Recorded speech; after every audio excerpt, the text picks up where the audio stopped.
ఇట్లా laser plus ఎంఐపిహెచ్ stapler 2 చేయడం వల్ల యూజువల్గా 100% పైల్స్కి బెస్ట్ ట్రీట్మెంట్ దొరుకుతుంది.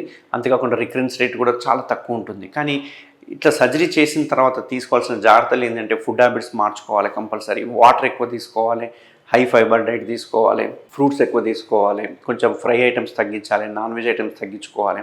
కొంచెం ఫుడ్ హ్యాబిట్ చేంజ్ చేసుకోవడం వల్ల ఈ పైల్స్ అనేవి మళ్ళీ ఫ్యూచర్లో రాకుండా అరికట్టచ్చు. ఎందుకంటే నేను చెప్పాను మామూలుగా పైల్స్ 2-3 చోట్ల ఎక్కువ వచ్చే అవకాశాలు ఉంటాయి, బట్ మిగతా చోట కూడా వచ్చే అవకాశాలు ఉంటాయి. మనం తీసేసినా కానీ ఇంకో చోట ఉండే రక్తనాళాలు మొత్తం అయితే తీసేయడానికి రాదు, ఎందుకంటే బ్లడ్ సప్లై పోతుంది. కాబట్టి కొంచెం మనం జాగ్రత్తలు తీసుకోవడం వల్ల ఈ సర్జరీ చేశాక అంటే లేజర్ ప్లస్ స్టేప్లర్ చేసిన తర్వాత 100% రిజల్ట్స్ దొరుకుతుంది. అండ్ ఇది కంప్లీట్ పెయిన్లెస్ ట్రీట్మెంట్. ఇది మనం within 6 hours to 12 hours discharge చేయడం జరుగుతుంది. ఎటువంటి డ్రెస్సింగ్స్ అవసరం లేదు, ఎటువంటి బ్లీడింగ్ ఉండదు, ఎటువంటి కోత ఉండదు, ఎటువంటి పెయిన్ ఉండదు. Complete painless treatment. ఇంతకుముందు అయితే వెరీ పెయిన్ఫుల్ ట్రీట్మెంట్ ఉండేది, బట్ ఇప్పుడు వచ్చిన లేజర్ కావచ్చు, ఎంఐపిహెచ్ స్టేప్లర్, హెమరాయిడెక్టమీ కావచ్చు, ఇవి కంప్లీట్ పెయిన్లెస్ ట్రీట్మెంట్స్ అన్నట్టు. సో జస్ట్ ఎక్కువ థింక్ చేయాల్సిన అవసరం లేదు దీని గురించి.